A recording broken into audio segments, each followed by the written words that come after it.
Hi, in this video, I'm going to discuss informed search, A-star search, and greedy best first search. Here's what you'll find in this lecture. Introduction to informed search and its definition, greedy best first search and its example, A-star search and its pseudocode and example. So this time we're going to focus on creating agent functions employing informed search algorithms. So let's first define what informed search is.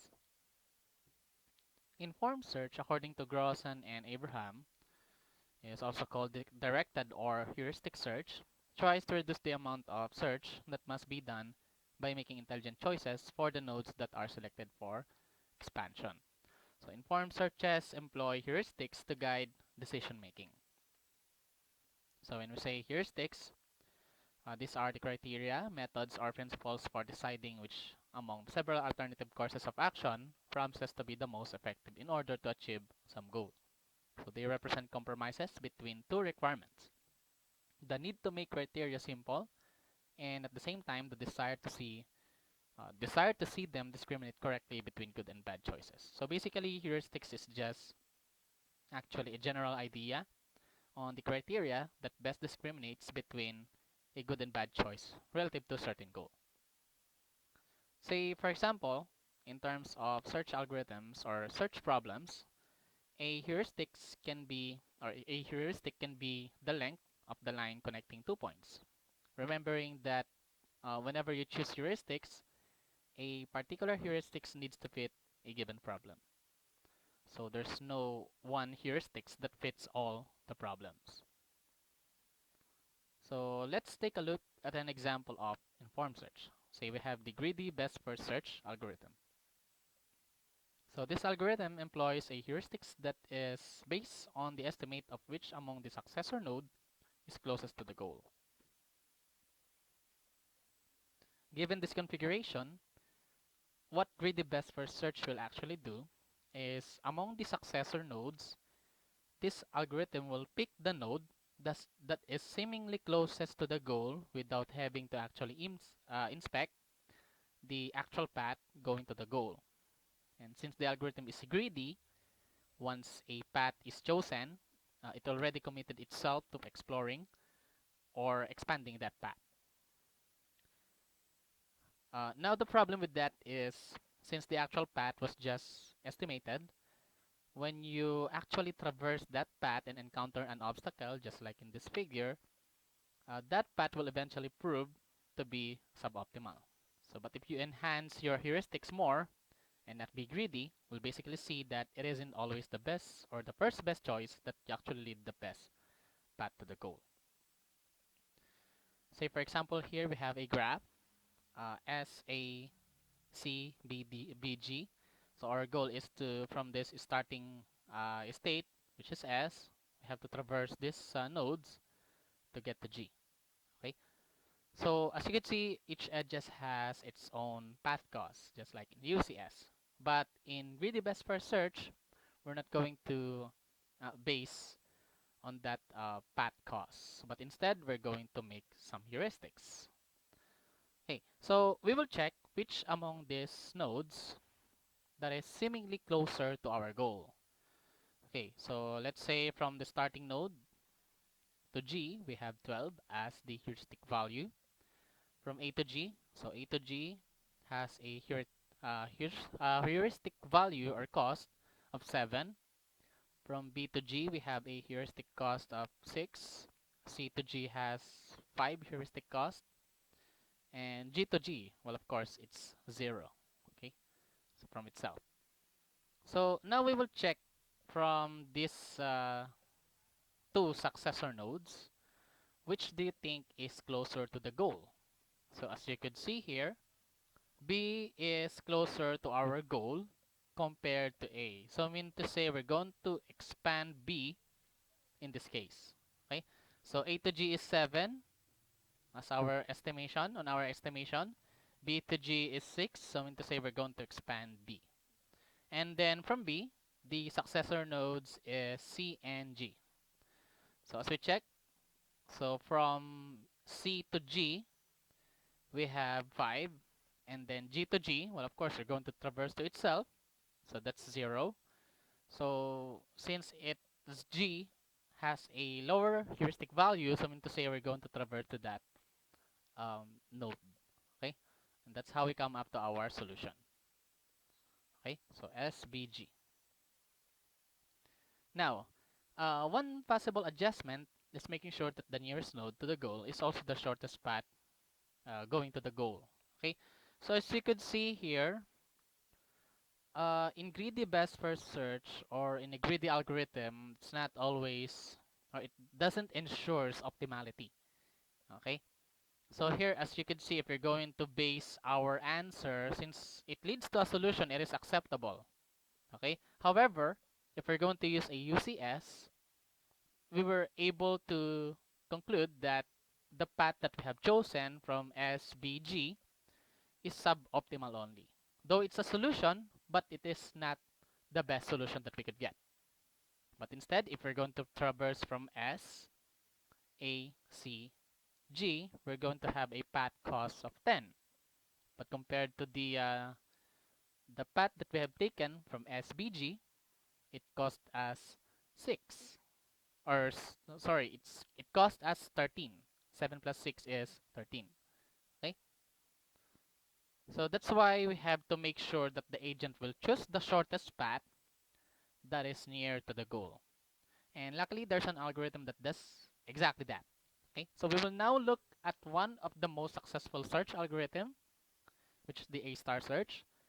A-star search utilizes a heuristics based on two factors. Okay, so the G and H. So to implement it, it requires two data lists, one for the frontier and one for the explored. Okay, so from our pseudocode, so we see that in A-star pseudocode, the path to the explored is prioritized based on the value of the heuristics. Okay, so basically you have an F additional computation before that step.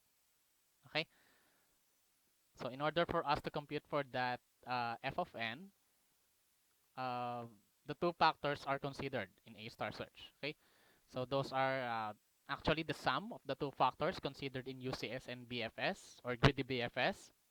So A star search orders by f of n is equals to g of n plus h of n, such that g of n is actually the backward cost or the path cost we have computed using UCS. While in h of n, it is actually the forward cost or the one used by greedy BFS. So which orders by goal proximity. So it's an approximation algorithm. Okay. So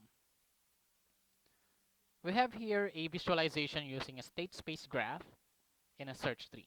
So for both visualization, H is your forward cost while G is your path cost. So for our state space graph, G is already written as the weights of the edge so that we can see that S has G equals to 0 and H equals to 6 since the starting node is far from the goal node S. So that's why it has a high H value. So on the other hand, since you have started the exploration, the path cost incurred from exploring S is 0. Okay, so let's now try this example. So we have here the heuristic value inside the square bracket, the path cost for each edges written in red color, and also we have the f of n. Okay, so it's written inside the each nodes. So we're going to solve for f of n and then put it inside the nodes. Okay, so let's try this one. So from start, our f of n is equals to 0. So this is the path cost. So the path cost of the starting point to itself is 0. And then the heuristic value, our estimate, the distance from the start to our goal is 21. Okay. So now to get the f of n, so we're going to add g of n, so which is 0, plus the heuristic value h of n, which is 21. Okay. So where did we get this 21? It's inside the square bracket. Where did we get this 0? From its path cost. Okay, so from itself, it doesn't have a path cost because we're just going to traverse to itself. Okay, so solving that would give us 21. Okay, so let's move on to A and E. So from A, we have 4 as the path cost, and then the heuristic value is 17. So 4 plus 17 is 21, and to our letter E, we have a path cost 3, and then the heuristic value is 22. Okay, so as you notice, the heuristic value is based on estimates. And as long as this nodes comes closer or becomes closer to the goal, its heuristic value becomes lower. Okay, so it becomes lower. Okay, so let's move on to our computation. So for A, 4 plus 17 is 21, and for letter E, 3 plus 22 is 25. Okay, so next let's move on to letter B. So since A has a lower f of n to compared to E, so we're going to expand or explore this node. So going to our letter B, so our path cost from start is 4 and 5.